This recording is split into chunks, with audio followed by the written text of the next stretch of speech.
Very warm welcome back to the PGL Open Bucharest, the second minor on the long road towards TI8 in 2018. Part of the Dota 2 professional circuit. We are into day number 2 after a magical first day of Dota 2. It's great to be back for me personally, and we got treated to some fantastic Dota 2. Today we're going to move into our second group stage. It's Group B, of course, today with another invited team. Evil Geniuses going head-to-head with 3 top teams from around the world. Yesterday, however, it was our other invited team who turned up top trumps. They came from behind with a stand-in and still managed to qualify. So let's check back in with day number 1. Previously on the PGL Open Bucharest.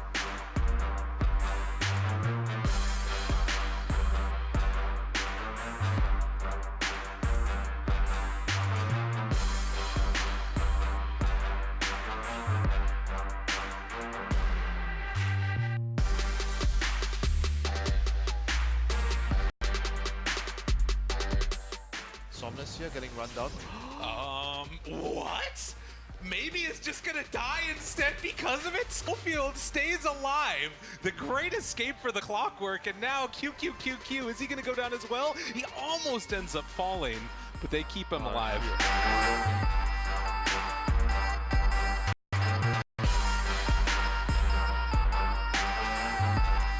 Time to party. Can they do enough? They've got one caught, the longest shackles in the world. He's force-staffed twice and gonna be cold embrace. They can't bring him down though.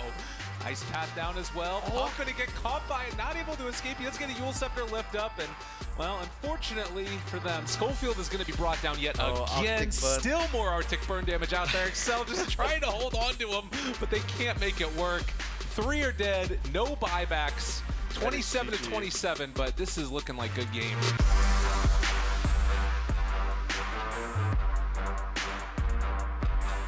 There's going to be the impale again. Puck buys back. Time to party. Can they do enough? They've got one caught. The longest shackles in the world. He's force-staffed twice and going to be cold embraced. They can't bring him down, though. Ice path down as well. Pop going to get caught by it. Not able to escape. He has to get a Yule Scepter lift up. And, well, unfortunately for them, Schofield is going to be brought down yet again. Still more Arctic burn damage out there. Excel just trying to hold on to him, but they can't make it work. 3 are dead. No buybacks. 27 to 27, but this is looking like a good game.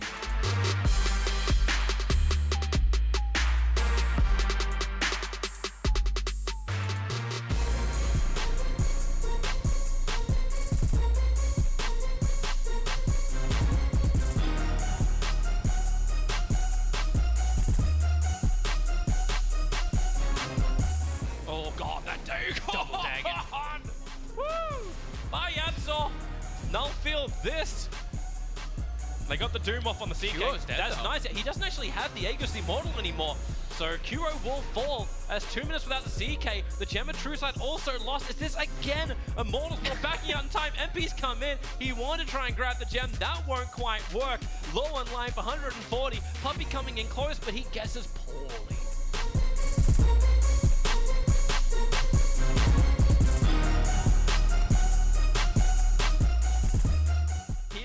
MP looking to force the fight. 8 seconds till the return of CK. Febby in the middle of it all, but the Dream Call controlling up Team Secret. They've already found 1 kill. It's on to Fada. He's down for a very long time. Ace still alive and kicking for the moment, but with the return of CK, QO comes in. He TP's on top of the shrine, and now he'll start ripping apart the Mad Cow, who just madly charges back to the safety of base, but MP too quick with the Yule Scepter, cutting off the retreat. Dagon's down the Mad Cow, and the disease has been removed. Arc Warden, though, still cancerous inside the base defending.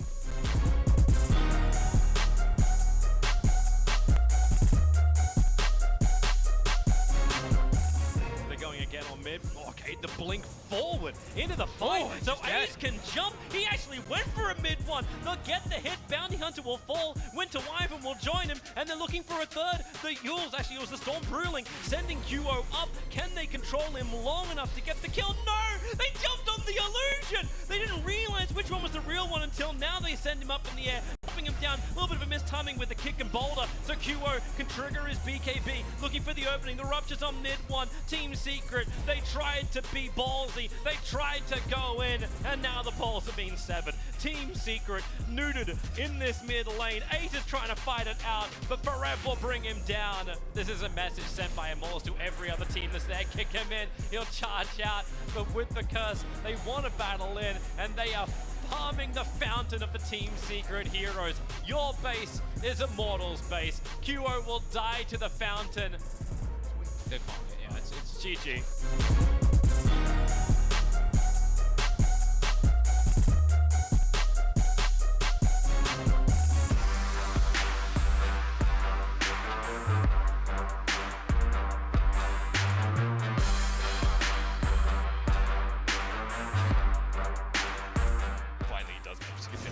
And the double lasso, there it is with the Aghanim.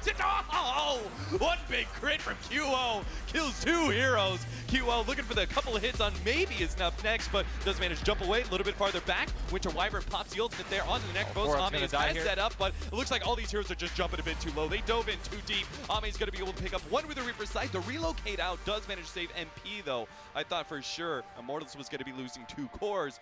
Oh, are they going to go back in? It looks like they're setting up for it. QO's going to go for the kill. Quick kill onto Ame. He's going to be gone on by Maybe and will manage to bring him down. But immediate buyback, and now with the relocate back in, Immortals may have just stumbled into a trap of their own making. Maybe going in deep, trying to finish off Baby. The squishy support, but can't make it out. Now they don't have stuns for MP either. Oh no! Dubu, the last one to TP out, and LGD don't even see the kill opportunity. 11 to 22.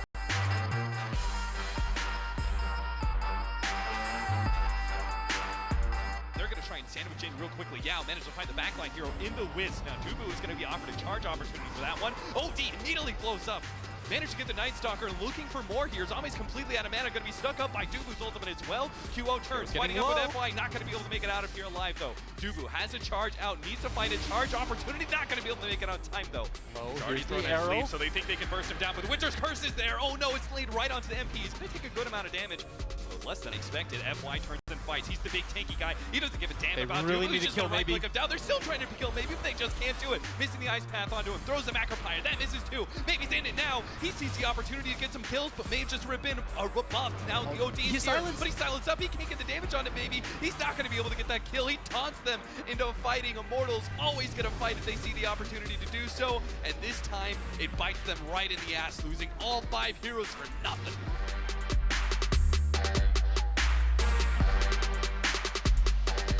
Ame, who was smoked up, runs straight into Dubu.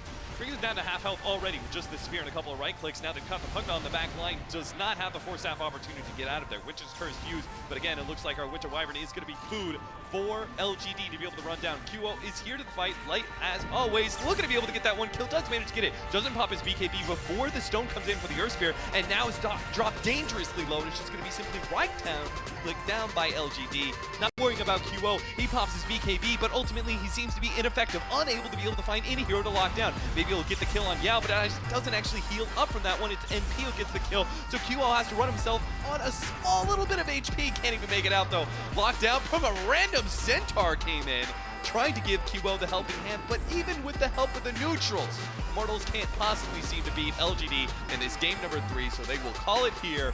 Good game.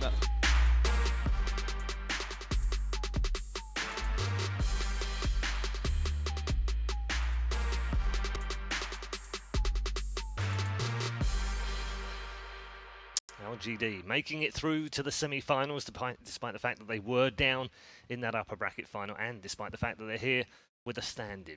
We're going to turn our attention to Group B today, of course returning back to Group A matches tomorrow with both elimination matches on Saturday alongside both of those from Group B. Who goes through to those we don't know yet, because we haven't seen a single team play yet in Group B, and we're going to get things kicked off in around about 20 minutes time for the opening game of day number 2. Now, they got far too excited yesterday, so we've hauled them out of the commentary booth, thrown them into the panel room, and we say good morning to our early risers on the panel this morning with Capitalist and Blitz. Good morning. Good morning. How you doing? Good. You got far too hyped in there yesterday, Will. Yeah, was I? Not really. Okay, fair enough. Really got me there, Paul. He did. There was a double kill with an Agnew. That was pretty sick. It was The sick, yeah. one-shot crit, 2 kills. Sven. Yeah. You like that kind of stuff, don't you? Yeah. Of course. Who doesn't like seeing heroes just disappear? Yeah, of course. Just evaporate off the map. Yeah. What did you make, Will, of yesterday? It was a weird day, wasn't it, in many ways? Like, you sort of thought Secret might have something about them after showing good qualifying form, decent at Star Ladder, and Immortals didn't quite know what we're going to get, but you always get that sort of run-at-you kind of style, which is great to watch. And then LGD, bit of an unknown in the sense that got to stand in, don't know how that's going to work. And Infamous, we know they can be great one day and terrible the next. So, mixed bag yesterday, wasn't it? Yeah, and I think for the most part things played out like I sort of expected. I actually thought that Infamous was, or that Immortals was going to top that group, and I thought there was a decent-ish chance that Infamous is actually going to take some games off LGD. Like, that game 1 was quite close. Yep. It was in their favor for a large portion of the game. Same with game 2. They were doing pretty alright through that. The Immortals Secret thing, though, didn't surprise me too much. Like, if you haven't played against Immortals before, or you haven't watched them play in a while, and because of the, just the regions not really carrying over, if it's your first time online and you're playing Immortals, you've got another thing coming most of the time. Yeah, definitely a learning experience, isn't it? We might see that again tomorrow. Yeah, I think that's the problem, though, is that people, once they play against Immortals once, they kind of, like, we even saw, what was it, at Star Ladder, we had Complexity versus Mineski. Yes. Right? That was the series that we were talking about. And Complexity lost game number 1, and they walked away from that. And they got whomped, like, really hard, but they came back really confident for game number 2. One of the things they said was, it's like playing against Immortals. Like, you just understand that, like, some teams, they have this specific playstyle, and it can definitely catch you off guard if you're not, like, really prepared for it. But that's the problem, right, is that once you are prepared for it. So second series going against Immortals is probably going to go a lot better for whoever ends up making it, right? Yeah. Infamous already has experience, and in which case Secret already has direct experience here with this LAN. Yeah, it's very interesting to look at. We're going to turn our attention now to Group B. Let's take a look at the schedule and show you what we've got coming up for you today on day 2 of the PGL Open in Bucharest. 3 matches, of course, today as we head through the first 2 opening matches. We'll start with Evil Genius as the invited team in Group B against VG.J Thunder. Head-to-head with that one as our opening match in around about 15 minutes' time. Na'Vi will then take on Mineski at around about 4:30, although subject to whatever might happen in the first game, of course. And then we'll close the day with the upper bracket final to find our second semi-finalist. Tomorrow, of course, we'll have all those elimination matches, and then on Sunday, semis and grand final as well. So let's turn our attention to this second group. Will, would it be fair to say that this is the more competitive group? I think so. I think for the most part, there is a very clear favorite for me, but it comes at kind of a cost because EG, if you look at it, they should stand on top of this group, but at the same time, we've seen so many different looks that EG has given us. We have the unmotivated EG, where sometimes they just show up, they get bombed out, they'll lose immediately. Very disappointing TI run this year, so I think with a new captain as well, you're not really certain where they're going to place in a tournament like this. And then you have VG.J, who actually look quite competitive. They're a very good squad. And then it just kind of trickles down from there for me. Okay. You think VG.J is potentially the second seed over like Mineski? I think Mineski just has a little bit more information on them. Like, you have a better idea of what kind of looks that they can give you. For example, like the fact that you shouldn't ever give them anti-mage, and if you do give them anti-mage, Liquid kind of showed you how to deal with it. But that's Liquid. That's a very unique team. Okay. I mean, does it hurt the teams that played last weekend, do you think, Austin? Yeah, I think so. I think it definitely. Well, it's like a double-edged sword, right? Is that it hurts because you already show like what kind of playstyle you are. You're already kind of showing maybe how to defeat it, as Will's pointing out, like how Liquid are able to do things. I think that like Complexity showed a way to be able to deal with Mineski and vice versa. I think it's just the fact that you do manage to get some experience on LAN and really put your ideas of Dota to the test in this current patch, because it's almost like we're in like a mini new patch, you know, in the fact that we're post TI and we got that period of time where everyone's kind of figuring new things out about this same old patch that we had, right? It was supposed to completely flatten out. That's usually what TI does, is like, hey, you know, these are the important things. We have millions of dollars at stake, thousands upon thousands of hours put into this patch. You know, you would think that everything is kind of figured out, but every single time post TI, there's always new stuff that's kind of figured out about the patch. So we kind of had these newer ideas coming in about the patch. Every single region had their own ideas, and then they managed to put them to the test at LAN. Now they can go back to the drawing board and kind of figure out, okay, what went right, what went wrong. And I think you're going to look at some of these teams, and I think, for example, Mineski, they're going to look at some of their aggression and constant fighting and look to see how they can tweak that to be like a little bit more beneficial for them late game. All right, we're going to talk more about Mineski in a little bit, and obviously move into our first game of the day. As we said earlier on, there are two invited teams here. One's already made it through to the semi-finals. The other has the pressure of doing exactly the same thing today, and that team are Evil Geniuses.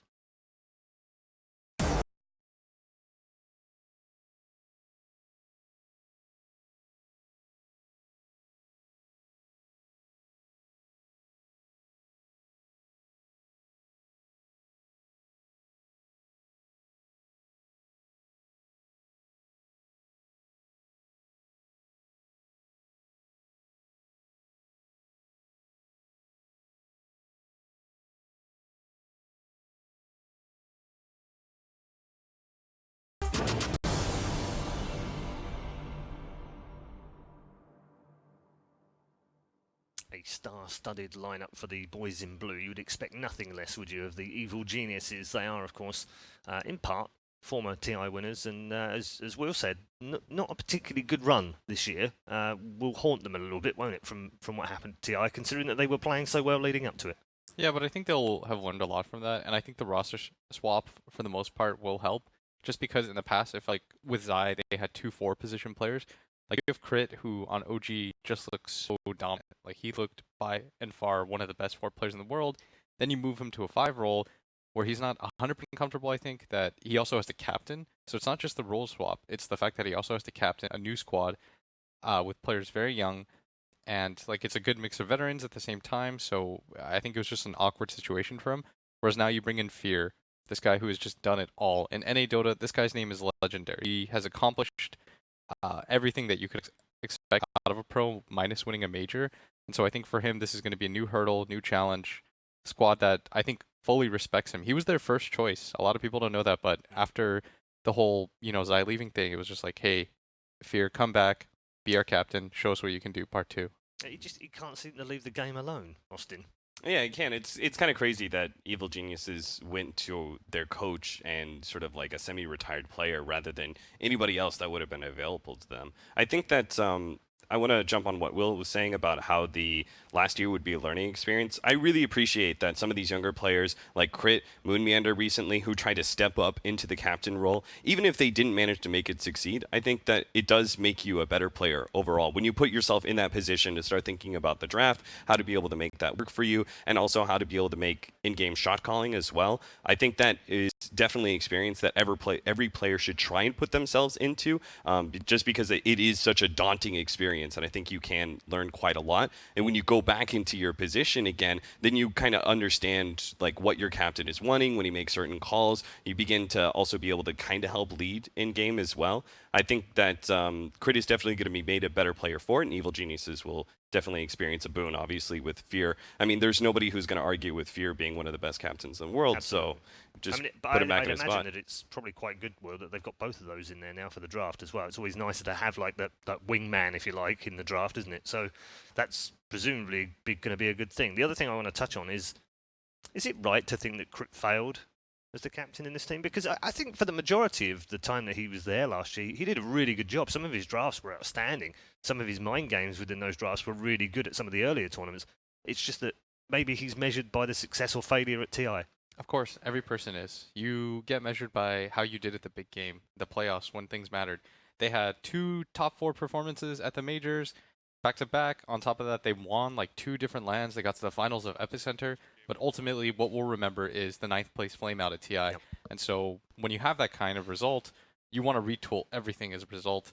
And I do think that it was probably a little bit necessary, because that's a huge hit as it's a huge confidence hit as a captain, because you look at your result online and you're like, wow, this is really what mattered. Like when it came to it, I couldn't outdraft, so let's just retool that, move on. And your wingman comment was actually so accurate, because in the draft, this is usually how it's done with teams. You have 5 guys. One guy is going to lead the discussion and say, like, I think this is where I want to go. And for the most part, you don't want all other 4 guys contributing and saying, like, no, because you're going to get pulled in so many different directions. What you want Too is many just cooks, another guy. Exactly. You just want one other guy saying, like, I think this is pretty good. Just somebody to bounce ideas off of. Okay, let's turn our attention to their opponents. A team led by a coach with a legendary status. It is VG.J Thunder.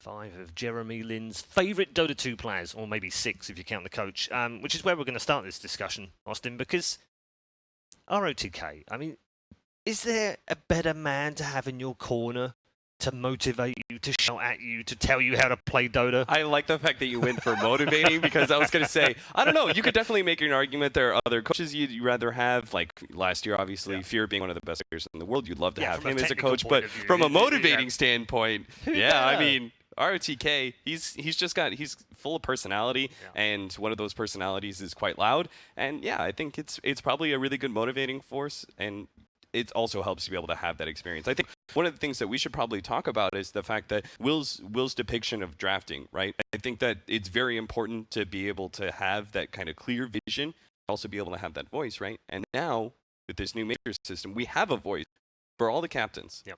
Right? They have a coach that's able to be with them in the draft. Got an experienced man like ROTK. That's got to be really good for VG.J, I think. Yeah, I think we discussed the fact that he might be nearing some form of player retirement earlier in the year, when we were at DAC, I think it was, and that maybe he would transfer into being a coach. And here we are, Will, post-TI, and the man has decided it's time. Think it's the right time for him?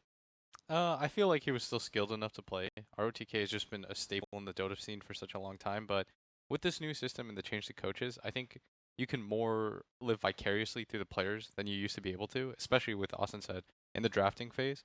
Like, you have so much experience, you can look at the game objectively. That's where a person like ROTK is going to be so beneficial to a team. Okay. In terms of their lineup, what do you make of it? it's pretty good. I'm not gonna Still say on the fence like, a little bit. yeah, I'm not gonna say easily top 3 in China. I'm not necessarily expecting them to even do so well here in these groups. Like, I don't think that they'll get top of their group. I'm not expecting like maybe they get second in their group, but that's still a toss-up for me. I think that they're still really untested. I mean, their recent results. What about the qualifiers though? I mean, when you come through Chinese qualifiers, you've got to play for pretty much everyone. That's so good down there. Those Which qualifiers is why I would could say be mini minors themselves. Oh, maybe. I mean, China hasn't really done so well at the actual events, right? Sure, so, but I meant in terms of competitiveness. yeah. It's That's a very deep competitive pool, scene, isn't it? absolutely. Which is why I would also say, in rebuttal, Paul, what about the qualifiers? What about the games they've been playing recently? Yeah. What about the games they've been losing recently against some teams that they probably shouldn't be losing to? So that is a little bit of a confidence shatterer for me, right? I'm looking at this and I'm going like, you're losing But that hasn't against some changed for names this team, though. It doesn't matter what the lineup's been over the last 12 months. That seems to have been a feature for them. They can turn up and play an amazing game against a really top 3 team in the world, and then they can fall over against a team who are outside the top 32. That doesn't seem to have changed. Yeah, sure, but I'm not sure if some of the newer faces on VG.J, if they're capable of the same thing that we've seen, say, last year from VG.J when they were able to turn up at, like, what was that, Star Ladder?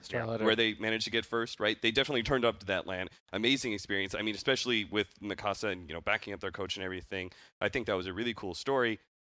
But are the new players able to do the same? I don't know, right? They're pretty inexperienced. Some of them probably haven't seen LAN. I don't know if like AO, for example, has seen any LAN experience. So in that case, that's still another toss-up for me. I think it's very much a big question mark for VG.J. Okay. We're going to take a look at the matchup, which is the mid matchup that we've pulled up in this one. In particular, because it gives me an excuse to rave about Samael. Now he's in some ways an enigma in this particular sport. He is the guy that just does whatever he thinks he wants to do, but at the same time, he seems a little depressed about this patch to me. Yeah, he's probably not a favorite of it just because he values that ability to one-on-one. Like, that was always Samael's thing. Come to lane, I'll show you the truth. Like, I'm the best player in the world. If you want to step up to the plate, like, let's go. And this kind of like 2v2, 3v3 almost meta where it's like, yeah, okay, we're not really playing Dota anymore. You guys are just running at me and helping out your mid laner as much as possible. You don't really get to show off that true skill. I think bothers him a little bit more than maybe he's even letting on. Is there any mid players who do like this patch? I'm sure like Abed on like DC was like the biggest fan of this patch. Like Bulba would sit on his hill for like 20 minutes and just like, hey Abed, what do you need? Like, let me just refill your bottle for you 8 times. Like, all right. Pretty much you get whoever gets the best babysit treatment. Yeah, it's like the Bulba treatment. Does that devalue him though as a player? Because I still feel like he is one of the world's best mids. He's one of the world's best Dota 2 players. So whilst he might not be feeling like he can change the outcome of a game, I think he can, can't he? He can influence the end result. It would only devalue him if he didn't have other players who could also carry the game for him, right? Samael's a threat, right? And an enemy team always has to deal with that threat, right? So if we're looking at, say, Newbie and we're dealing with SEC, they think that dealing with SEC, they're going to be able to win the game. I don't think necessarily that being able to deal with Samael and then saying like, oh, we've dealt with that. If we shut him down, then nobody else in EG is going to be able to carry this game. I don't think that's you've got like this star-studded roster. Like even the off lane, you could go ahead and say like, oh, that could actually carry the game. There's so many threats on EG that you could say really that being able to have somebody like Samael and direct all the attention to the mid lane definitely like creates other problems in the game for you, and that you have to maybe you forget about the side lanes, you forget about Universe who's getting a lot of farm. You know, there's situations like that. What about the other side of the mid lane? How do you see Freeze? Oh, Freeze? Freeze is excellent. I've thought that Freeze was excellent for a really long time. His Lina, ooh, was nice, wasn't it? It's so sick. His Queen of Pain, like this guy. In fact, both those we enjoyed earlier on this year, didn't we? Yeah, and for the most part, he doesn't really get that standout attention. He's not like that player like SECC who got so much of the attention due to things like True Sight. Like this guy is just kind of sneak under the radar, but for the most part, very mechanically skilled player. You can see it in the playstyle and the heroes that he likes choosing for himself, is that he wants those kind of mobile heroes that can win the game. So similar to the guy that he's looking opposite to, he's a little bit more of that one-on-one laner that's going to eventually try to dominate the game. But little hit or miss. right? I was going to bring that up as an inconsistency because for a young player, you'd expect him to be a bit inconsistent, wouldn't you? Yeah, he does die a lot. Like sometimes in the mid game, I'm just like, what are you? There's some real clowny deaths from But- Freeze. I'll tell you right now, like Blitz is back in Freeze. I am not a fan. He has Really? not me one over. Okay. No. Even though he played some of the most exciting Dota in the first 3 or 4 months of this year. Yeah, but you throw games. You throw games. Doesn't change anything. Are you an Eternal Envy fan? I'm a fan of the personality, Paul. I think we've got him, Will. We've got him. You did. Yeah, we got him. That was a good political answer, though. I like that. I see. I'm always more of a fan of players like my mids, super fodder, Okay. consistent Yep. performances that are always going to be able to be a boon, right? Right. You have other players Slightly less who can flashy, stand though. out, right, and be super flashy. Yeah. They'll also lose you games. Sure. And I feel like But that Freeze has lost more games. Each to his own, right? Each to his own. But I like flashy. I like Okay. seeing someone go 0-5 in the first 5 minutes on a storm and then come bursting back in and win the entire game. Single-handedly. Hi, Samael. You got to play to Samael's win. good enough to do that, though. You don't. Freeze. Will likes that because that's Storm. Austin's really trying to piss me off. My boy Freeze. Right, we're going to move into the draft for game number 1. So let's get our heads around the potential meta we're going to see in this. Do you feel we might see a little mini meta within this group because of the way that these 4 teams play? Yeah, just because they're all different regions, things are going to be really different. You've got 1 NA, 1 China, 1 CIS, and 1 Southeast Asia. And as we saw from Starlighter, the meta is quite different. And I think EG, for the most part, are going to pull from the NA meta that just looks so successful right now. Mm. So they banned Chen. Standard bans coming through. Yeah. Venomancer and Chen. They ban Wisp next. Unless they have a... Yeah. I don't think China really plays Wisp that much. Nope. But it's VG.J Thunder who are going to ban Wisp, right? Yeah, I think 'Cause- VG.J Thunder ban Wisp, then EG ban Lich, I think is how the overall standard goes. They And either then ban Lich or Pugma. that leaves our 4 positions open, and there's Then VG.J goes Night Stalker or Earth Spirit, and then Evil Geniuses will counter Spirit Breaker, and depends. what about Earthshaker? I think Spirit Breaker in general is more favored. That's weird that VG Thunder banned Lich, by the way, because their first pick. That means they value one of the 4 heroes more. And if I had to guess which one, it'd probably be NS. I feel like the 4 positions are all kind of like rock, paper, scissors, though. Like, in a way that I feel like they're all equally strong, just in different areas. Like, I can understand how a team would prefer being able to have Night Stalker or Earthshaker or Earth Spirit or Spirit Breaker. Like, those 4, right? Just based off of what their game plan is for this game. I don't know if any of the other scenes really touched Spirit Breaker, though. We saw Navi use it once, but it was kind of unsuccessful. Yeah, that would definitely be more of an NA thing. Yeah.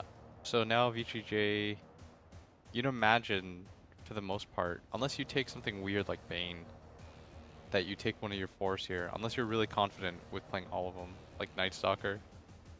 You could even do Nyx. That was LFY's opener for a while.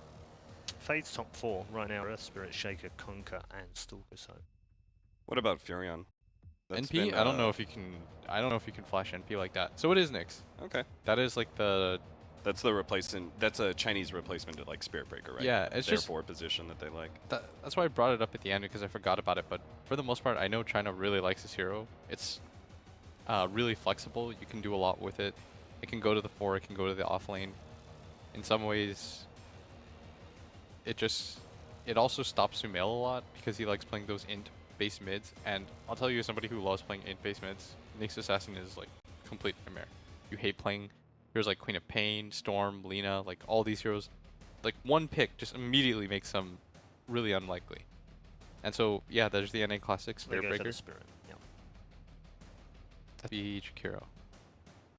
That's another flexible pickup, right? Because we can still run it off lane or the 5 position. Yeah. I think the Spirit Breaker though is like, you should expect to see every NA team first to this hero, I think. I think they just enjoy it over traditional heroes like the Night Stalker and the Earth Spirit.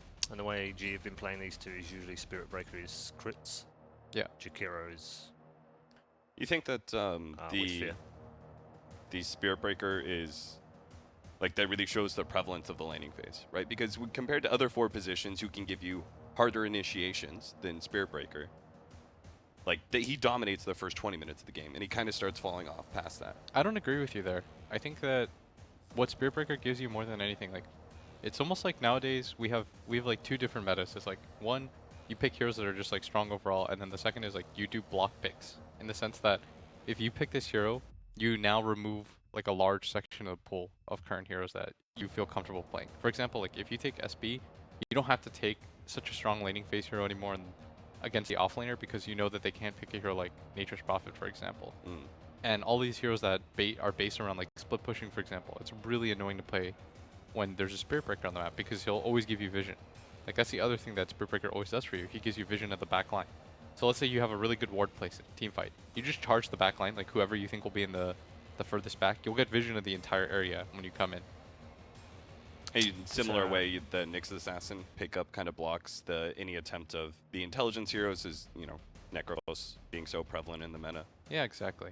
It's just a different way to play, I think. So an early freeze pick here. Yeah, Necrophos. Then they have to ban probably Pugna. I would ban Pugna. But that also, I feel like that plays into EG's hands a little bit, because I know that they like to try and save Samael's hero until as late as they can possibly get it, so he doesn't get a solid counter. Well, they can still switch the Necrophos out of the mid lane, but Necrophos is probably one of the better mids to deal with Spirit Breaker. So it's a nice piece to put forward, right? The only other ones would be like maybe Death Prophet. Quap's not terrible versus Spirit Breaker, right? But there are a lot of mids who have a problem with that 4 position. He's like such a big problem in the first 5 minutes of the game. So the likelihood is he gets banned second phase. If he doesn't get taken out. Okay, so I was about to suggest Puck, and you move Necro to safe lane, because Puck is probably the best hero dealing with Spirit Breaker. Oh yeah, that got banned right away. Yeah, you should do that. That's the correct play. You want to get rid of all the heroes that are really annoying to play against for SB. Maybe they even take something like NP themselves. But you think that's why they banned the Death Prophet in the 1-2 as well? It's like the biggest problem. It's just what China does in general too. They really like DP as a hero. I was surprised they didn't ban Pugna, but if they don't ban Pugna, then it means they're confident EG won't pick in on the fact that they have a Nyx Assassin. Okay, so they're not afraid of EG picking Pugna because they think that the Nyx essentially blocks it. Yeah. So now for EG, you need to try to find out. You have to reveal something right now. You think they pull out Universe now? I think there's a decent chance. I feel like you need another form of initiation. You think they're just giving the Pugna then? Yeah. I would take like Wyvern or Shaker or NP or something. Oh, there's still Wisp. Of course, yeah. That's why we thought that VG.J would first 2-ban it. Now they've got with Spirit Breaker. Yeah, and they've missed that because they've assumed the Spirit Breaker and Jakiro. Exactly, and that's why Jakiro as that second pick is really safe, because now you can just move to the offlane. Precisely. You can just say, okay, they didn't ban our Wisp. Yeah. Like, this is our Wisp. Yeah. It's a crit Wisp. Come on. Yeah. And it's really dangerous to have any of those tankier offlaners with a Wisp lineup. We used to see like Legion Commander Wisp, for example. Now that's not where the Wisp is going to be living necessarily, but it can definitely make that, you know, that solo Jakiro, all of a sudden a Spirit Breaker charges in and a Wisp tethers in as well. All of a sudden you're facing up against an aggro tri-lane that shut the Necrophos down. There are a lot of possibilities for EG to put VG.J on the defensive. Yeah. So when you're on second pick here, you pretty much have to reveal 2 out of your 3 cores. So they have to pick Sumail or Arteezy's hero right now. And I think you probably take Arteezy's hero. Unless you feel like you can last do it pick as well, so that tends to be the way that they will pick Sumail's hero, is they will try and leave it till last, especially when they've got the last pick. Yeah. Or they can just do... I'm not sure. Because there are a lot of one-position heroes right now that could auto-win for EG, and they might just want to wait. Like if they take a really greedy one that they don't see coming, like this AM, Yeah, the natural pressure that comes out from the Jakiro off lane, if they actually waited on their safe lane and revealed everything, that they would just have the guaranteed 1v1 win matchup, and they could win potentially 2 or maybe even all 3 of their lanes. Yeah, but they take Lone Druid. So this is their high ground hero. Because nowadays in Dota, like, you always need a high ground hero. It's the only way to win. It's the only way to play anymore. And it's Will, you still told me open that the enough. only way to win was to have a brood player. That's true too. You need all these like stupid OP heroes that are like really annoying to play against. Do you think Lone Druid's good versus Necrophos? It should be, right? In theory, it's like a I mean, he pops range Ghost Shroud and then DPSer, and you just roar him away. yeah. It's not really though, because like if you want a diffusal, you kind of have to get close. It's all right though. There's The a bear lot can of use diffusal. yeah, there's a lot of different ways that you can play LD nowadays. Like in the past, it was always the regular bear, and then once the patch hit, it changed to using the range form, and then I think it's kind of swung back around towards using the bear again. He's got a HP talent at level 10, right? I think he does. But I was watching a lot of Lone Druid play recently. It seemed like most of them just preferred going into melee form and just tanking up a bunch. So VG, I'm trying to think of the one positions right now that would be any good for them. I mean, you need a really good gap closer to deal Yeah. with Lone Druid. Probably take like Shaker or something.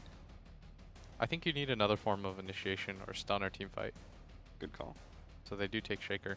It's like in Dota nowadays, it's not enough to just have this one hero that runs in and starts the fight for you. Oh, it's so garbage. When teams do that, it's the only thing that like really makes me sad. It was like we watched Navi play the other day and they had Spirit Breaker like charging a puck. And you know it was the secret game, and you know this isn't gonna work. But he has to do it because he has no other form of initiation. It's like Spirit Breaker runs in, congrats, like you're not gonna kill anybody. And out of all the 4 positions, Nyx Assassin is the most unreliable. Yeah. To So jump for you. you can't just have one stun. You need multiple stuns to win Dota nowadays. And so for EG, they kind of need another hero that can just like go in. So it's like DK, it's not bad for them. If they're really crazy, then Sumail can play something like the Brewmaster. You still have options. Mirana? Mirana's not bad against Necro. I know that's because she's a diffusal carrier. I think you have a rough time versus Shaker, though. Yeah. It's kind of like playing a puck against Shaker. The Let's say, instant like, lockdown's too DK tough. or Brew. Yeah, I like the tankier options that you're suggesting. I'd actually really like Brew. I think Brew's pretty sick. Brew would have a little bit of problem with Necrophos because of just how powerful that Reaper Scythe is from preventing you from getting off your ult. So they thought made a quap, but we already kind of ruled that out. I think they need another hero to go in. That or a hero that just like By wins the the way, late game. Just as a throw in there, with 15 seconds to go, Sylar's second most played hero in this patch is Brood. Oh, this would They be only pretty have Jakiro. Yeah, Spirit Oh, Breaker's boy. pretty good though. would be horrible right now. Yeah, Spirit Breaker's. SP's I mean, good. he's good for the vision game and stuff, but Okay. Okay, so they take Lycan. It's a Roche hitter. We talked about how you need a high ground. There it is. So for EG, I don't know, you got options. I think you need something with Disable though. Like, if there wasn't a Nyx, I would have said Ember was even good. yeah, Nyx kind of kills that. Oh, so they take BS? Bloodseeker, pretty good counter to Lycan, locking down his obvious mobility advantage. Fun draft. Fun draft. Which way is it going though, gents? That's the question that's on our lips right now. So predictions time, Austin. I kind of like it. The Bloodseeker, I think it counters the Lycan. I think it does well enough in lane. It has an obvious advantage with the Spirit Breaker as well. There's a bit of synergy. Kind of questionable about Lone Druid. I haven't been the biggest fan of him this patch. I've pretty much only seen him in pubs though. So EG's obviously on a whole nother level. I'll back EG for this one. Okay, well, I think Vichi's gonna do it.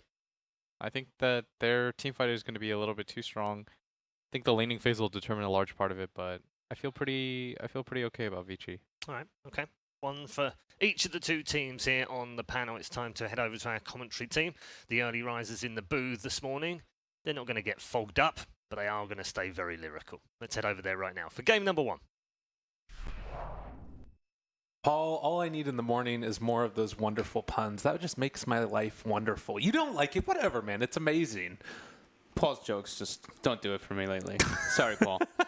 Well, I'm excited because this game is going to do it for me. It's EG facing off against VG.J Thunder, the first game of the day. To me, one of the ones I'm more excited about, but you felt like you really liked that Bloodseeker pick as well. I did like the Bloodseeker pick, but I was more on board with like what Will was talking about, that massive amount of team fight that VG does have. I was also just happy seeing ROTK sitting down at the computer. You were laughing about it a lot. You're just like, ROTK just took his chair. He just actually claimed control over the draft. But this should be quite an interesting one, seeing Lone Druid for the first time in a while, seeing Lycan for the first time in a while as well. Been a bit of time since we've seen those. And of course, our favorite Necro. Yeah. What a guy. He's just around. And for me, I think that the thing that's going to be interesting to watch for this series at least is a little bit of the carry position. Like, you've got this sort of duality that goes on. I think the panel was touching on it earlier. Arteezy and Sylar, I think that in a lot of ways they've become almost more famous for things that happen outside of the Dota game themselves than anywhere else. I mean, these guys have been around and been at the center of a lot of the talking points for a while here. But real quickly, what's the pause about? Is just they didn't really say much. They just paused the game, so they just said don't give up, and then Arteezy spam and go. Typical Artur, even inside of his real games. Yeah, of course. But yeah, it's kind of a thing that people might not be super familiar with. But, Sylar back in the day, he was around the TI5 era having a lot of issues with the LGD team that's actually here now as well. Yep. And then, interestingly enough, he was actually having a lot of disputes when he was on the Vici team later with his now coach, ROTK. He's always maintained that really consistent high level of play. But that's, to me, the thing that stands out is the players being very, open and verbose with their talking points. But Fear moving out early, TP's out to lane. Looks like he's going to try and get down a ward pretty far there. The Arteezy versus Sylar matchup is fun, though. Just really joyous, because Arteezy looked at more of this clowny kind of, very boisterous guy who he's just himself, and everybody loves him. And Sylar, like you said, most people don't really know that kind of story about him. So definitely pretty interesting. And another pause? Looks like this time it's from IO, though, so it's... How are we gonna? Oh, this is gonna be confusing. We have a Wisp on the other team, and there's a player called Io. All right. Yeah. We'll just call him Witch Doctor. There we go. Mr. Witch Doctor. The Witch Doctor needs to pause the game. He was tagged up earlier as Kama too, as well. But game's getting underway here, and things to watch out for as far as the laning stage is concerned. Nyx Assassin, the panel had mentioned earlier, this is a hero that's going to most likely run mid and try and just make Sumail's life a little bit of a living hell. Do you think you can still do that against a Bloodseeker? It's a little bit harder. You can try to harass him out, but it's going to be what? It looks like a Lycan versus Bloodseeker matchup in the mid lane, so they're not really going to be able to put too much pressure as the double melee. And it looks like EG is setting up aggressive lane, because Lone Druid is one of those heroes you can leave alone. He's self-sufficient, kind of can deal versus an Urshik by himself, and they're trying to get that pressure happening. We talk about it a lot, that you want to just get your Bloodseeker's thirst stacking up, so you just try to harass the enemies, any of the lanes, just to let him have that favorable matchup. And Bloodseeker, even though Nyx is okay with armor, it's not like he has any type of stout shield or anything along those lines. He has boots, so he can't take heavy right-click harassment once Bloodseeker gets those thirst stacks charged up, if he is still in that mid lane harassing. But we'll see, of course, Fade and the Witch Doctor moving toward that top lane to support the Necro. It's going to be a lot of pressure coming up from a Jakiro IO Spirit Breaker lane. And you see right here as well, Fear was able to spot the Nyx Assassin when he placed down that ward. So Crit brings a sentry out to himself. They get the D ward, and now going to move in and get a little bit aggressive in this top lane. That's why you want, especially when you want to know exactly what matchup you want to get. You want to know that they're going to be sending that Necro top. You always want to TP as these supports early on to get that situation happening. And Necro is going to be in some trouble. The first hit bash coming out. Yeah, now the Coconut's bouncing back and forth, but they're already able to pick up the rune and back away for now. Looks like EG going to be able to escape without too much harm, I would imagine. They do have another Impale in just a second, but Crit's going to get the jump away. He's on the low ground, though. Actually ended up not quite getting it, and, well, with that slow, are they actually thinking about turning back around onto Fade? Fade in some trouble, and looks like he's going to end up dropping as well. First blood drawn by Uni. Necro left the fight to go block the creep waves rather than stick with his teammates. So they kind of split up there. Big problem happening. You don't want that happening in your tri lane, giving the other team a lead start. And who actually got the first kill? All right, Universe did, but Crit's going to have his bottle coming out any moment now on IO. Anyway. Yeah. And then mid lane as well. This is going to mean a straight up, at least for the moment, 1v1, but AO moves into there as well and is going to try and keep Sumail back for the moment. Although that will mean they're also sharing a little bit of experience. Seems okay for EG right now. Really good start in the lanes. Getting all the matchups they want. They're going to be able to really pressure this Necro, and that's kind of the win condition that you look at for VG Thunder. Is sure, they have this Lycan who can hit buildings for them, but they picked a full counter to that Lycan with the Bloodseeker. It's really a lot to make sure that the Necro has to be online for them to actually be online in that mid game, and EG is not letting him get anything up there. Yeah, this is a frustrating one to say the very least. And, you know, you pay a price of having Sumail get dual laned, and right now he's still top of the CS. Like, he doesn't care at all. I mean, he's pushing Sylar out right now. Yeah, this is real bad. Meanwhile, EG disrupting the hold, going to be able to get the creep wave back. So that means Necro's fully under tower and Sylar out of lane as well. I mean, they're pretty much winning 3 lanes at the moment. I hear that's not good to win Dota. Yeah, that's pretty devastating. Crit didn't even have to expend any bottle charges. He just got it. He's going to be camping the rune. And he gets illusions. So if he wants to just heal somebody up with that, the star, he'll probably tell Sumail to be aggressive, but Nick's rotating over. He's just going to grab the illusion rune. Well, Impale is there. And, well, he's just back out again. So, again, a great early start. It looks like Sylar was able to get some decent amount of the CS, but up top as well. Now they're going onto the Necro and drop down fairly low, but I don't think that they're going to be able to make anything else happen. But they've got him low. Those thirst stacks. You see Sumail's, well, Mr. S has 350 movement speed without boots and plenty of damage. And he's going for a kill build. He even gets the Blood Right skill. We've seen a lot of people just going 2-0-2 on Bloodseeker, but wanting to have that point to not only push out the wave, but he has an IO, so he wants to be able to use that mana so he can abuse the tether a bit. Absolutely. We haven't looked much at this bottom lane, of course. It's of course a Lone Druid favored matchup, but Shaker in the first few levels, until that Lone Druid hits 5, can get some farm. But as soon as Lone Druid hits 5, you have to pretty much get help from the lane or sit really far back and get minimal CS. Well, mid lane, the charge is coming through onto Sylar, and looks like they're going to cancel it now. They could even think about, like you said, going down there for Yang, or they might just kill him if they happen to get up close enough. That is a scary-ass lane for an Earthshaker. Yeah. It's already getting to the point where he's just going to be zoned down in mid. The charge again. comes out, and with the Blood Right, this should be more than enough to chase him down.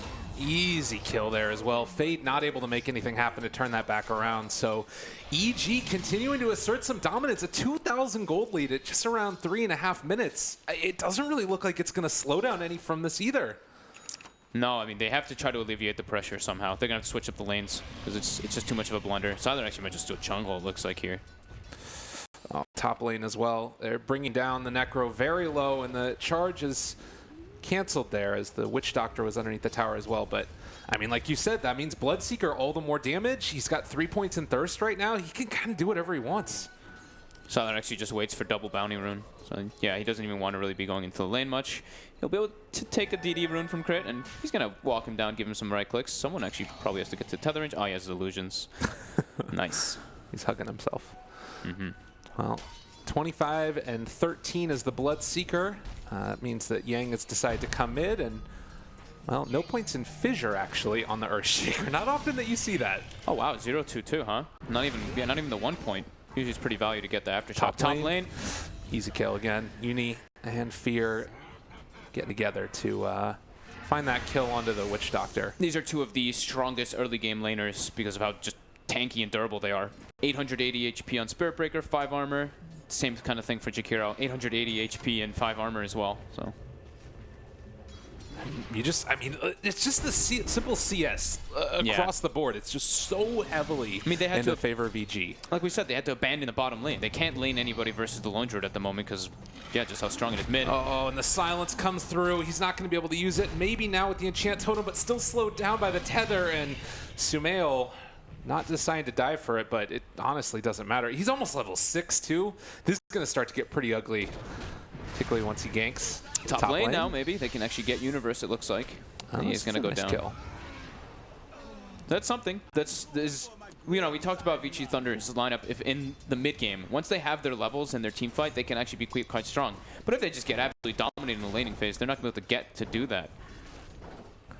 Arteezy is getting pretty massive in that safe lane, using the side pull constantly, as well as farming the lane. Now Yang moves back toward bottom, but this is a level 4 Earthshaker versus a nearly level 7 Lone Druid, who's just going to push him out of lane every time he shows. This could be good mid lane, though. The smoke coming in from AO and Fade. If they can somehow manage to find a kill here onto Sumail, it's obviously a huge amount of gold coming back their direction, and he is pretty far forward here. Do they even have the damage? I guess with Maledict, but it's only level 1 Maledict. Oh, this is pretty tough to actually make this work. They need the initiation to come from the coconuts, and they're going to walk forward now. They're underneath the ward. There's going to be a catch. The silence is there as well, though, and the turnaround, Io shows up. Mr. S not going down. The charge is coming through from Fear as well, and it's all gone wrong for VG.J again. Oh, Giannis. It's very hard. That's the problem with playing versus a Wisp team. Like, you go for these type of ganks and your damage is already minimal. Io just TPs in and counteracts everything that you're doing there. This is already looking pretty disastrous. Siler's just straight up jungling. Arteezy and Fear just kill Yang bottom, and now they're going to put the pressure the tower on top. Oh, they can't even get to Shrine, really. Didn't even necessarily want to use it, I'm sure. It's just, it's too much. Well, where do you go from here if you're VG.J Thunder? Like, what's the sort of big play? Was it that smoke rotation? I mean, who do they really kill? That's the problem. Yeah. It's like they can't really abuse the bottom lane. The mid lane, I was just sitting there. What, do they want to just gank a Jakiro? I don't think that that's the case at all. I think they just need to send multiple, like 4 heroes in one situation and try to get catch up through some dives. But each playing very conservative. They're not really looking to dive into towers. They kill people at the tower and then they stop. You saw Sumail hesitating. He didn't even want to dive past it. And they have incredibly good wards. They're seeing everything that Vichi's doing. It's very problematic here right now. Mid lane, Yang gonna walk away, but well, he has level 5 in the fissure. It's not gonna be enough to keep him alive. Well, Impale, the turnaround. Is it gonna be enough damage? Most assuredly not. And bottom now, Siler getting bullied by Arteezy. Another rooted. He's just dead. He's actually just gonna get ran down. The rotation's coming in. Cast is good. That's pretty good. That's a decent turnaround. The Impale's there as well. They need a little bit more damage, but I think that this should still be Arteezy going down. A big kill. Diving. That's the one way that they die. It's the one way that Vici gets back in this, is if EG does go for this type of dive plays. And the cask, beautifully positioned. Definitely a mistake there by Artur.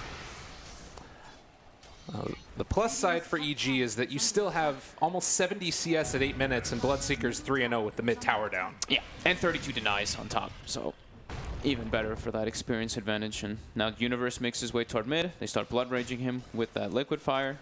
They start sieging the tower a bit. Bottom lane. VG.J again set up, but do they realize right now that the Bloodseeker's in the area? Sylar are going to get caught. They have the silence out as well, but again, a lot of damage onto this Lone Druid. The coconuts were bouncing, the right clicks are there. It might be enough with the Malphite as well. Maledict, excuse me, but Io comes in and they're able to get the turnaround. So even when it was looking like it was a possibility of something good, and he has nothing for free. 3 for... yeah, this isn't good. This is really, really bad. Even though they have a Necro in their lineup, he is very susceptible to dying to what EG does have at the moment. And I mean, it's looking like an absolute blunder. This Bloodseeker doubled the net worth of any of the heroes on VG Thunder. Let's take a moment and think about the choices that were made. This game is looking mighty rough. And the other thing about this is Bloodseeker is such a hero that's able to scale incredibly hard. Like, especially with that level 10 talent, the 225 health. Yeah. I mean, they're never going to be able to kill him eventually.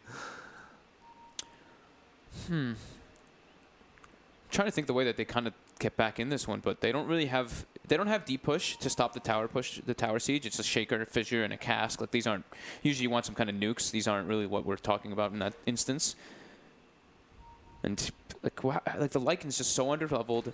Necro's only level, at least he's level 5 on the Necro, so maybe they just play around the Necro entirely to try to get back in this one with the shaker sitting behind. But they're all in some trouble. You see bottom here, the replay coming out. Arteezy, of course, with the Maledict. They easily killed the Lycan under the Bloodseeker Rupture, as it's like the hard counter.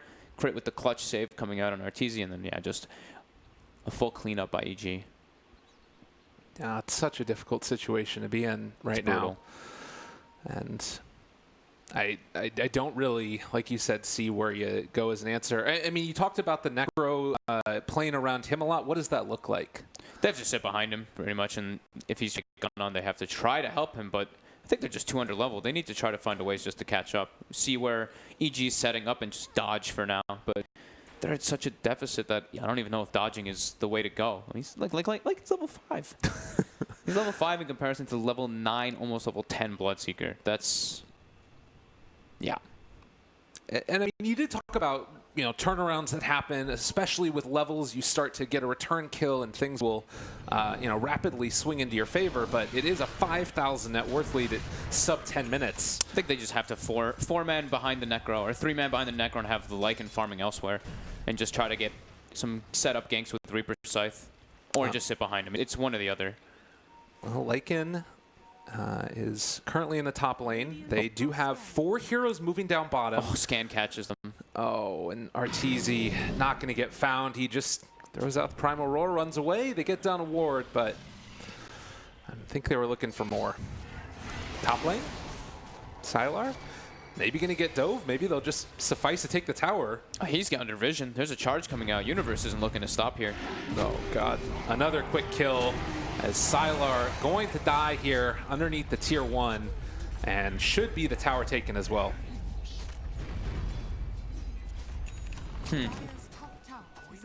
This is, yeah.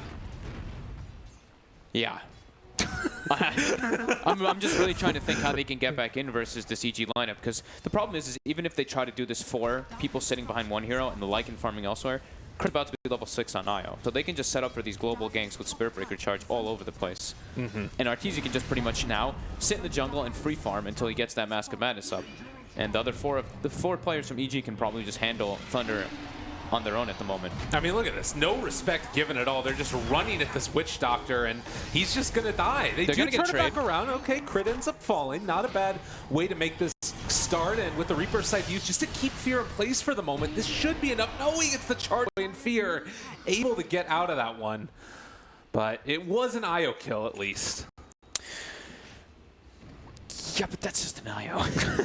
Yeah. And that's a Lycan ult popped, 120-second cooldown. Earthshaker's not really farming much. Universe is constantly threatening that top lane, shoving it in, being able to now threaten the tier 2. And like I said, Arteezy's just free farming during all of this. It's the smallest of silver linings around a very dark cloud for VG Gaming Thunder. And I guess, like, going for Vlad's here for the Lycan, it's like 5-manning items at least, or maybe you can be a little bit stronger in the fights by getting those auras up. I might be grasping at straws here. I mean, 7,000 gold lead at the 11-minute mark. That's, just thinking about it in, just numbers, it's at 700 GPM advantage. Right. It's absolutely massive. That means every single hero has 120 GPM over the other ones. Not even of course, it's different because of like who has which farm, but bottom lane, Necro does not have his TP up, gets ruptured, now charged out as well. Well, he might be able to get the TP off now, and Spirit Breaker's still a long ways away. They will be able to escape. At least he lives. He gives some time for his Earthshaker to get some farm in the top lane. I think that's the key, really, for Thunder to catch back up in this game, is get Earthshaker, Blink Dagger, and hope for these humongous teamfight ultimates to really come to fruition. I guess that is something to be said as well, is that they haven't taken a ton of objectives around the map yet. It's just the 2 tier 1 towers. Well, a decent amount of damage was done up in the top. Oh, Universe also going to be caught. The Impale not quite on the mark, and Fissure was on cooldown. Yeah, he's got Yule Scepter already on the Chikiro as well, so a little bit of enhanced movement speed on top. Just lets him get away. Bottom. Charge coming through, mass TPs, but the tower's already gone. Now time to run away. Fear not wanting to get caught, but it looks like he might be one that gets brought down here as another kill going back for VG.J. Okay. It's okay. I mean, they lost the tower though, and they had to commit super heavily to get that kill. But it is, at least it's something they're getting on the board, but it's still very problematic when Lone Druid's free farming during all this and 8k gold lead on top of a 5k experience lead. Experience maybe will help a lot if they get lots of those kills, but relocate, Yule Scepter lift up. They've caught themselves the big bad wolf, and he's not looking too bad right now. He ends up dropping in spite of the Shrine heal. My God. Yeah. This Lycan's gonna really struggle. I mean, that Bloodseeker pick was absolutely perfect versus Lycan. we've seen just what happens. Of course, the Rupture, you can't do anything every time you pop ulti. Bottom lane, charge coming out. Now, there's also a smoke that's in the jungle right now. EG feeling rather safe, but they might end up losing crit here. The Impale comes through, they find him, and a kill for the Earthshaker. Meanwhile, Ooh, Universe just is off the not mark. quite going to get caught out there. Coconuts will follow him. But again, a little bit of life, VG.J. They're killing the supports. They need to get some core kills, though. But anything that gets this Earthshaker close to the Blink Dagger, that's the only way that they can come back in this. And he's looking okay on it. About 300 gold away from it. They have to hope pretty much now for some EG clump or some aggressive relocates to happen so he can set up some very good either casks on top of a Earthshaker ultimate. And I think they have Veil finish too on the Necro, so at least their magic damage is starting to get a bit more online for Thunder. Yeah. He has dreams of a Radiance. But yeah, the Earthshaker, as you can see, is very close to his Blink Dagger now. We'll be able to get that completed once he heads back towards the base. And as far as E is concerned, where do they go now with their draft? Is it do they need to be at all careful with the Blink Dagger on Earthshaker? I think they just have to not clump, and they haven't been at all either. RTG's just farming. Everybody's kind of split. There's 3 different lanes just farming. Now the Universe is starting to gather back up. But they just have to make sure that they don't get caught by these massive team fight ultis. That's the one thing that, like Will was talking about, that's what Thunder can do in this game. But when you're at such a detriment, it makes a big difference when you're playing versus an IO as well on top of those heals. I mean, Sumail's going to have a BKB soon to counteract that pretty much only magic damage that Thunder does have, because the Lycan just gets completely shut down by a single Rupture. Well, meanwhile, all of VG.J underneath a ward in the Radiant jungle, and the charge is going to come through from the Spirit Breaker. Right now, VG.J don't realize that this is happening. They're also bringing Yang down to the bottom, and this is scary for Thunder here, even though they have the Earthshaker coming. He's not here just yet. yeah, scary stuff indeed. Macropyre already down. They're caught for the moment. Coconut's going to bounce as well. This is going to be the Nyx Assassin already dead with the silence. And, well, Fear's caught himself another. Meanwhile, the Necro going to get caught as well. Earthshaker coming in. Can he make anything happen? No. It's a little bit too little too late. Well, it looks like they're going to lose that Witch Doctor as well, as he is eventually going to get ran down. He's making him juke and work for it, but... Got him. Got the cask and the Maledict on him. Yeah, it's that Ward's win you games. That vision was perfect for the charge. They saw exactly the trap that Thunder was trying to set, but little did they know the trap was being set on them. And you can imagine there, if like the Earthshaker gets there a little bit earlier, there was that moment where EG was grouped together, but it didn't end up happening. And now Bloodseeker has a BKB on top of the Maelstrom, so I'm struggling to see what their route is even more back into this game. Yeah. Even more difficult. I mean, Universe is itemizing perfectly too. He's going to go for the pipe build next, and that's when we'll see them probably group up, go for Roche, and that's where Thunder is going to really struggle because they can't really get into that Roche pit. If there's a Sentry down, Nyx is their pretty much initiator. You don't want Earthshaker to just jump in blindly and try to go for this Echo Slam versus EG's lineup. Because how does Lycan just can't get into the fights? There's just always going to be a Rupture up. So the way that we've seen people adjust versus that is, you get the book 3 on the Lycan, so you're not suffering so much because it can actually deal damage when the Rupture is on you, but EG's got what they need to take that out anyway. All right, 9,000 net worth lead, 15-5, and feeling like very little agency left in the tank for VG.J Thunder.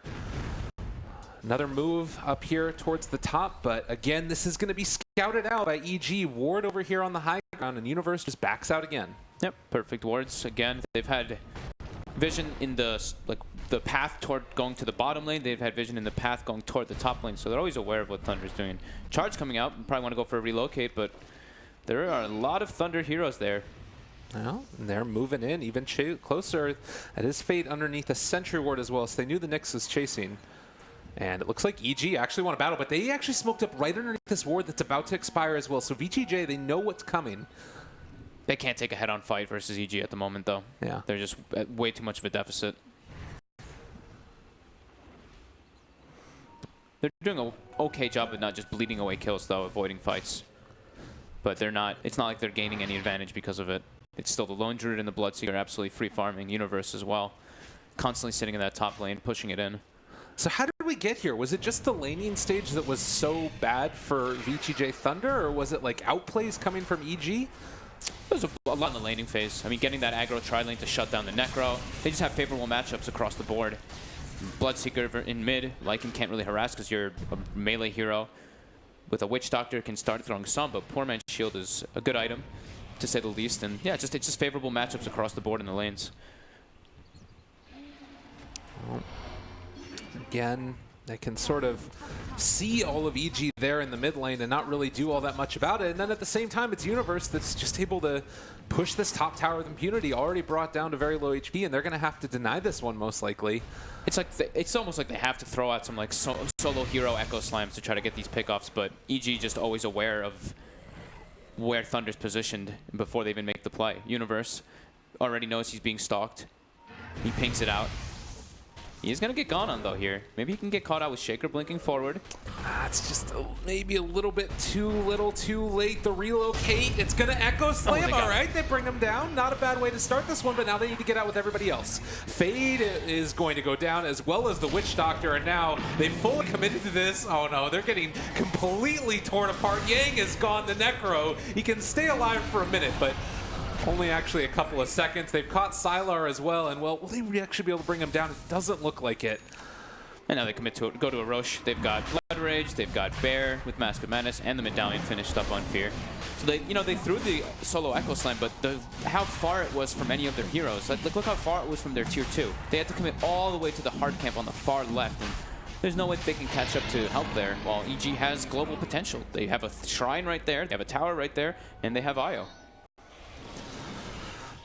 Well, I don't know exactly where you go at this point again. It's sort of been the story of this game, it feels like. That it's like not only are they just the lanes were such a blunder, but they're getting completely outmaneuvered by EG at the moment too. But Fear is going to pay with his life here. All right. He got the ward down, but they know it's there, so it's going to get dewarded instantly. Yeah. A little bit of a bold play there coming out from Clint. And here we do see it, the replay again. Universe does get set up, but with that hood, he pops it, absorbs a lot of that magic damage since majority of Thunders is magic, and he's fine with dying like this. I mean, 3 for 1, Echo Slam committed.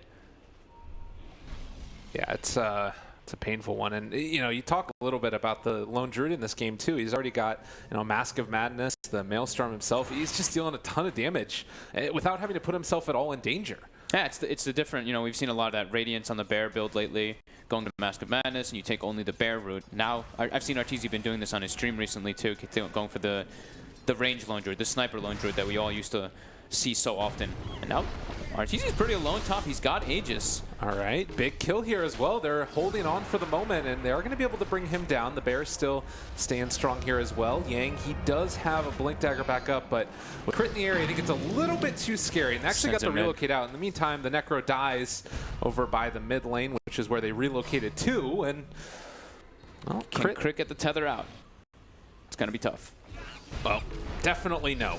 Nope, he's dead. He's got a lot of stick charges, though, but he should die to the Maledictor, and yeah, he's dead. All right. Well, they end up being able to find that one. Meanwhile, Fear got the charge in, but wasn't able to save his buddy. Still 20-8, and the unfortunate thing is that EG is pushing up to high ground now and continuing their dominance in this game. Yeah, it's like you got our IO, but we take your tier 2 and threaten high ground. How's Sylar doing? Does have book 3 finished, at least, on the Lycan, so that'll be okay to try to get into the fights, but it's still, when you're playing at a 12k deficit, those books, the book is not nearly as threatening. Yeah. Full Mjolnir on Sumail, going for Diffusal next. On top of that BKB, he's enormous. It really is a problem right now. And Lone Druid got into that 15 talent, so 50 extra damage. Yep. On top of the Dragon Lance. His range is insane and hits pretty hard. They are doing a good job of scouting out with these Lycan Wolves as well now, wanting to make sure that they at least have eyes of where the rest of EG is. They have to make some big stuff happen, though. Like, when Aegis is gone, they have to go for some massive play with Echo Slam. They're just getting further and further behind. Well, maybe this is that moment. We see Yang walking forward. There's smoke Nyx Assassin is going to be one to scout it. Fear's going to play on the side, though, with Sentry as well, so he's going to scout out, hopefully. Nyx is actually here, though. So they're actually going around the Sentry wards right now, and they do have eyes onto RTZ. The Impale, no, it doesn't end up connecting. Yang is there as well, trying to bring him down low. Can they actually do it? They get the relocate into the trees. That's going to keep RTZ alive for the moment. Mr. S pops the BKB, turns to fight onto Sylar. He's ripping him to shreds. Oh, it was looking good, but only for a moment. And now VG.J on the full retreat. The Necro gets eaten alive. Echo Slam. It is not going to be enough. Zumail still lives. Oh, he does finally end up dropping, but it comes at a hell of a price. Triple kill for the Lone Druid. I think this game's actually just over. They have to commit so much just to kill one hero. Beautiful defensive relocate coming out from Crit, but it already felt like it's a very desperate maneuver coming out from Thunder. Going for the back lines, and they have to land. They have to get this fight executed so perfectly, and they can't fight around the pipe. As soon as Universe runs in, pops pipe, the majority of their damage is just completely negated. And this should be a clean, easy Rax for EG here. Yeah, this has gone completely not the way that they wanted to. And, I mean, do they even just stick around for another one, or do you think that they're going to play it more safe? Play safe. Everyone's respawning. Oh. No need to take the risk. Sumail's dead, too. They can take Shrines now as well, because the tier 3 is down, and they have bottom lane pushing in. They have resources they can still occupy on EG and Thunder. And looking to be losing this one pretty soon here. Almost 20k gold lead now. I mean, it's one of those things that it's just... everything is going right for the EG lineup here. And again, they're going to go on to Universe. Crit does have relocate. A pipe, though. Well, and they're relocating in with Crit. And now the gankers become the gankies as they've caught themselves and killed off the Witch Doctor. Missed it. Misclick. He used his hero Savage Roar, not the bear. Oops. He's pinging it himself. Maybe a little bit upset about that situation. That happens. They just miss out on a kill, but either way, it's... You know, Universe is just way too durable for them to go for him there, and Thunder is absolutely desperate to try to get any kills on the board. It never really felt like they had a chance. Like, the entire game, we were just talking about how this was going to go so poorly out of the laning stage, and now it's a 19,000 net worth lead. They got, I mean, EG got everything they wanted. They got the Lone Druid in the 1v1 matchup, they got the Bloodseeker in a favorable matchup, and they shut down the Necro. I've not seen the Necro really able to do much in this game at all. You can't walk in. Well, there is going to be the Lycan ulti used. They're chasing Sumail. He pops his BKB, ruptures, turns to fight, and, well, now Lycan needs to run away. He is going to end up being brought down in the end, and now they've caught themselves this Earthshaker as well. It's a Witch Doctor ulti, but it's not really doing a whole hell of a lot. He falls as well. 3 gone, no buyback. EG looking to clean this one up. Surprised they haven't called it yet. Just how much of a blunder each fight is. Lycan just gets ruptured, and he has to stand toe-to-toe versus Bloodseeker with overcharge on him. I mean, Sumail almost does get kind of low, but with BKB, there's no risk of him getting disabled. Yeah.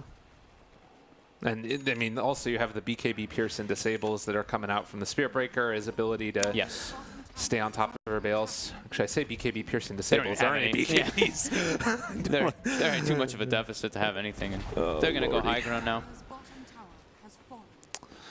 All right, well, they're going to need to cook up something big to stop this push. They're actually just going to clean up the last shrine first. All right.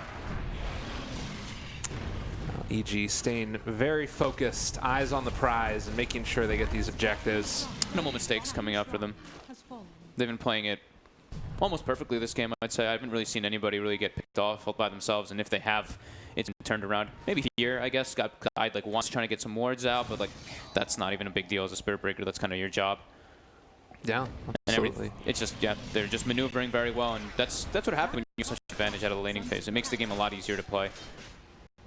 Well, things that could go better in the next game, at least, just to sort of try and talk about that. I mean, we might have to wait because it looks like Universe is sitting over here in the trees, ready to blink on top of somebody. They're trying to get set up onto Sumail, and Oh, he finds this the could be the shaker. final hurrah. They actually get a two-person ice path with the macro pyre down. Yang in a hell of a lot of trouble. He is just getting torn to shreds again and starting to drop low. Sylar trying to do anything at all, but he is ruptured. They've caught themselves the Necro yet again. He's gone in just a second here, most likely, as Sumail chases him down. There are a couple of stuns going out, so they got to hold on for the moment. Fade was able to get out there as well. The Mjolnir proc's dealing a hell of a lot of damage, and Sumail, he doesn't care about your towers. The turnaround, the Echo Slam, did he really just do it? They actually bring him down.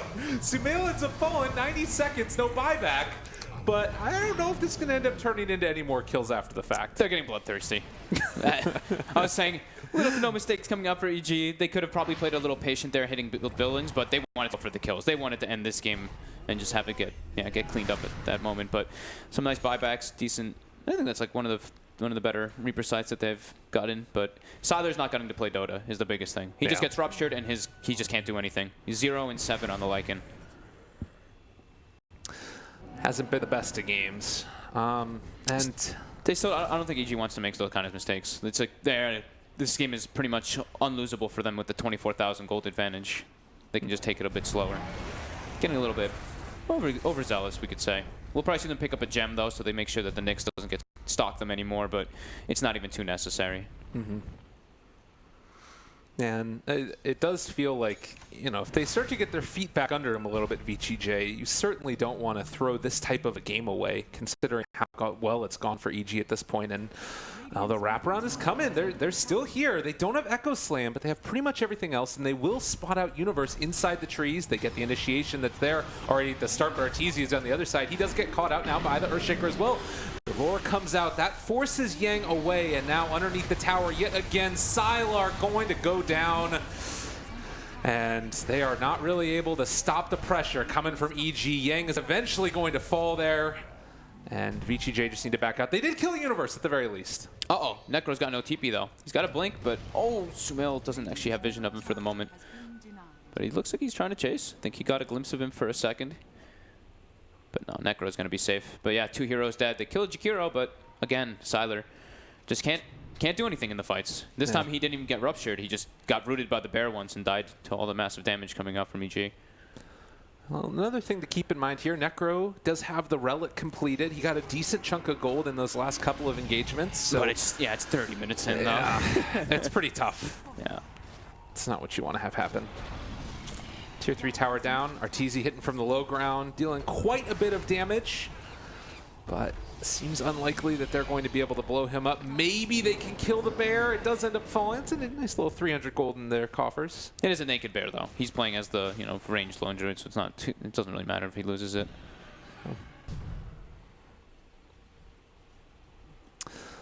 Well, Kind of cool having the lone druid versus necro matchup, not in directly in the game, but overall. The Heartstopper does not affect the Spirit Bear, so that's cool, and he can also kind of outrange the Necro in a way. He doesn't have to get right in his face, which is usually what we see the downfall for people when they're playing versus Necro. So it's pretty interesting approach coming out from EG. yeah, it's kind of cool. And it's forced Necrophos to go into this Blink build to try and get on top of them. Relocate. Fear committing. They got him caught. Yang is there. Sylar going to just try and run away again. And actually, maybe going to be able to bring down Crip beforehand. No, they get the fear. He's forced to run away pretty quick while he's ruptured. And GG called. Yeah. Yang has had enough. I think it's been at that point for quite a while, but they tried to stick it out, hoping that EG would make some mistakes. But EG playing a very crisp, clean game. Minimal errors from their side from the start to the finish. Yeah. They should feel pretty happy about that one. Fear's smiling, R2 is smiling. Universe is like, I'm Jakiro.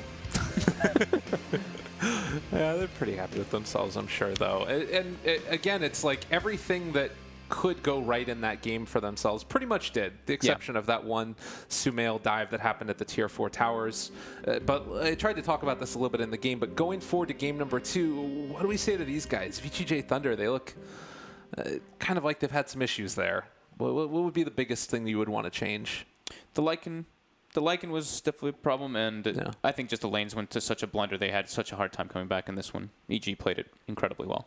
All right, well, we'll have to see what happens in game number 2, EG versus VG.J Thunder in just a little bit. But first, going to go to break and see what the panel had to say.